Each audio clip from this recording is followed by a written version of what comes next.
Pleased to be joined now by the one, the only, the legendary three-time Super Bowl champion, Dallas Cowboys Ring of Honor member, and we all have our fingers crossed for the Hall of Fame. And not to mention, worldwide podcaster, the host of the Darren Woodson Show.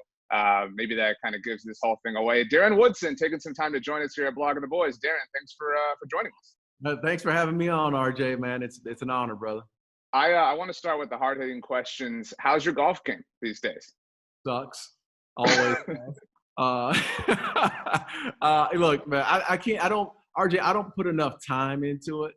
And it's the one sport that I'm okay just being mediocre in. Sure. I just want to keep it in the fairway, brother. I mean, if I can keep it in the fairway, I've done my job. But my game overall is not good. Is it true that you were on, I think, the driving range when you were drafted? Is that a true story? Actually, I wasn't on the driving range. I had just pulled in, and I got a call. Back then, we didn't have cell phones. So my best friend, who had gotten drafted the year before by the San Diego Chargers and was my roommate in college, he came back into town on draft day, and he said, "Hey, man, just leave. I don't want you sitting here watching the draft. I'll watch the draft with my family. Go out and go hit some balls on the golf course." And it would have been the first time I'd ever been on a golf course. And I pulled up. And once I pulled up, we had pagers back then, RJ. You're probably too young to remember this, man. But we had pagers, and they paged me, and I went to a landline, and I made the call back to the house, and I had gotten drafted by the Cowboys and couldn't believe it. Well, I never had a pager myself. I'm a young 31, but both my parents did, and they had the big block cell phones and everything, like Zach Morris and stuff. Speaking of the Cowboys, Darren, what are your thoughts? You've been very honest on your podcast and obviously all the media work you've done throughout your career. A very tough year in a lot of ways. But what are your thoughts as we sit here coming off this Tuesday night loss against the Baltimore Ravens? You know, I would have never have thought that we would have been at this moment. You know, coming into the season, I would have said it's a two-team race in the NFC East, the Dallas Cowboys, Philadelphia Eagles. And both teams have had letdown seasons and have had major injuries that have impacted them. Now, who would have ever thought the Redskins and the Giants are going to be playing for the NFC East title? So, you know, has there been a huge letdown? Absolutely. Do I think this team can bounce back this offseason and play much better next year? Absolutely. But when you lose your two bookend tackles, when you lose Tyron Smith and Lyle Collins, who came into training camp out of shape and then he ended up getting injured, and when you lose those two guys, it's hard to rebound from that. And then you lose Dak Prescott to a season-ending injury. This is who you are. So is it hard to assess the job that Mike McCarthy and his staff, what they've done? Absolutely. And not only that, you know, RJ, you have to go back to this offseason and see what they've had to try to get accomplished. COVID was a problem, was a hindrance early on. They couldn't meet with the players. They were doing Zoom calls to implement their offense and defensive schemes. That is not scalable. The only way you get better is if you get FaceTime with your players. You have walkthroughs. You have mini camps. There's a reason why we have mini camps. And Mike McCarthy nor the staff has had that ample time to work with the players. So yeah, I'm long-winded in this, but I just don't think it's going to be really hard to assess who Mike McCarthy is and who this staff is, because they didn't have that full offseason to prepare and get ready for the season. Yeah, I think that's a very valid point. I think it's one that frustrates people because, you know, it sounds like excuses, and in a way they are, but they're very valid excuses, just given the inordinate circumstances that this year has presented us. If you were Jared, you've obviously got a great relationship with him. You know, how would you go about fixing these issues? Would you spend a top two, you know, pick in terms of your own draft picks, maybe a first or second round pick on a safety? I think that's worked out for the Cowboys before. Yeah. I mean, because they refuse to invest in that position. Yeah, they do. And I wish they would. I mean, I can remember, you know, I got drafted in the second round. I remember the last safety that came here that was really good was Roy Williams. And for 5 years, Roy Williams was lights out. And he got drafted at number 8. So if you want a guy and you feel like you need to really have a playmaker at the safety position, you may want to go out there and get him early instead of turning special teamers into starting safeties. It just doesn't work that way. And I also looking, you know, to answer your question as well is You know, this offseason, you have to take a hard look at the assets that you have and the big players that you've paid, the DeMarcus Lawrences, the Jalen Smiths, the Ezekiel Elliott's, guys that you paid that you expected to play at a high level. That hasn't happened. And not only do you have the assets, now you have to figure out that offensively, you're pretty much set. Dak's going to come back. He's already moving around well. Lyle Collins is going to come back healthy next year. Tyron's going to come back healthy. Zach Martin, you're going to be set offensively in the skill positions. CeeDee Lamb and Michael Gallup and Mari Cooper, you're going to have skill and talent on that side of the ball. It's got to start on the defense. You have to figure out with the assets that you have, how do you get a quality safety? How do you get a quality rush end or outside linebacker? You have to pour resources into this defense, and they have not done so. They just haven't done it the right way, and that's been their big problem. You used words like assets and resources, and your success in your post-career career is well documented. You're a very successful businessman, and I want to talk about your office in a second. And I know that this is probably an interesting point for you specifically because you've been there, you've done it, you know what it's like, and you know what it's like to evaluate assets and resources. So this week is a really interesting example with the Cowboys and Bengals playing. The loser of this game has a really sort of head start towards the third overall pick. You've heard the talk of tanking before. Like what is your take on that? Just it's a lot of fun for fans to check out and say, okay, this season was terrible. I want that top draft pick. But obviously people and players in the locker room say, look, we've been working hard. We've been killing ourselves for this. And we want to go out and we want to win. Look, as a football player, it's a no-brainer. There is no such thing as tanking because every time I go out there and play a game, I'm playing for my football future and my football life.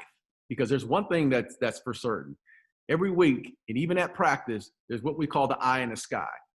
And that's a camera. And it's going to film everything you do at practice, and it's going to film everything you do on the football field on Sunday. If I put a bad product out there and I'm loafing to the ball just to tank it, then my job is on the line. That's unheard of. That's not something that I'm not down for that. And I know what my football future and what I've dreamt of having for my entire career is on the line. So I'm going to play to the highest level I possibly can. This is conversation that fans have. Sure. Coaches aren't having these conversations because guess what? Coaches are looking at their job as well and their job status. They lose the next 4 games. Guess what? Coach Edwards, you may be gone. Coach Mike Nolan, you may be gone. Coach Mike McCarthy, you may be gone. You play to – sound like what's there? You play to win the game, man. You play to win the game. You worry about the draft picks when that happens.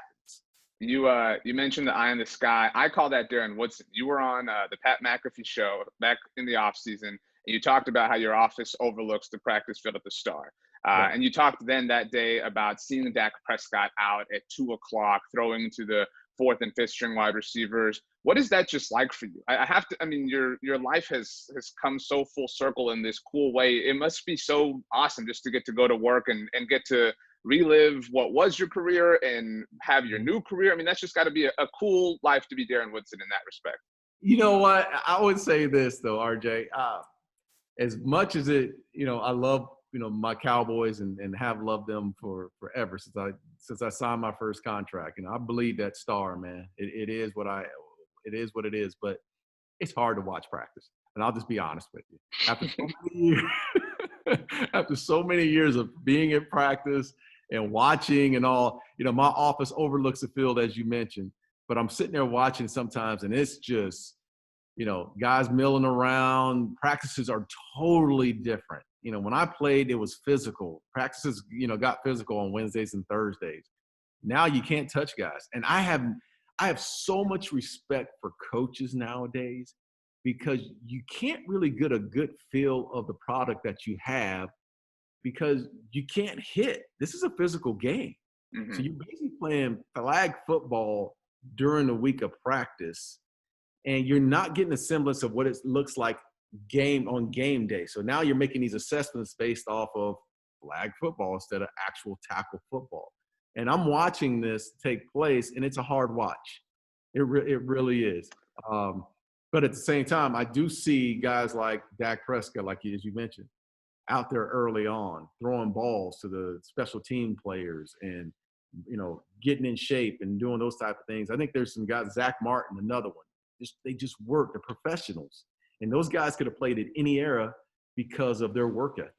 Sure. Well, part of their daily routine is staying hydrated. And I know that's part of what you're working on with Crown Royal. Can you tell us about your latest venture with Crown Royal, Darren?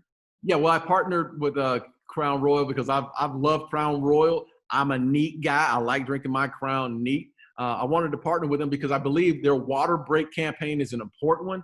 I've dedicated my football career to staying in the game, and now I'm excited to support Crown Royal for many reasons, but more importantly, because Crown Royal is pushing the drinking moderately, hydrating responsibly, being involved in the community. And that's the reason why I partner with them. I feel like there's this innate relationship because I know what they want to get accomplished. And as a guy who loves to take Crown Royal and drink my Crown Royal neat, I also need to know the fact that I need to hydrate myself and drink responsibly if I want to watch my game this Sunday. And this Sunday against the Cowboys, the Cowboys this weekend, Crown Royal will be out there at the Cowboy Stadium. We'll be having a good time. There'll be some special fans that we'll be celebrating with, but there'll be some superstars or former players that possibly may be there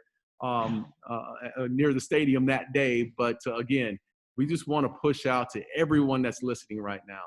Support Crown Royal and the fact that we're giving back to the community. We're serving the local community here in Dallas and around the country. That's awesome to hear, Darren. I know you got to get out of here. I got one very last quick one for you. We do a show at Blogging the Boys with Tony Casillas, and I promised him that he would ask you a question. I'm pulling it out of my Crown Royal bag. We worked with you on the Purple Bag Project last year. Yeah. Tony wanted to know, and I wrote it down because I will forget, why did you always cuss the defensive line out in the huddle? It's coming from Tony Casillas. That's a lie. He specifically said, tell him not to hold back because he said that you didn't hold back on them. Look, I tell you what, man.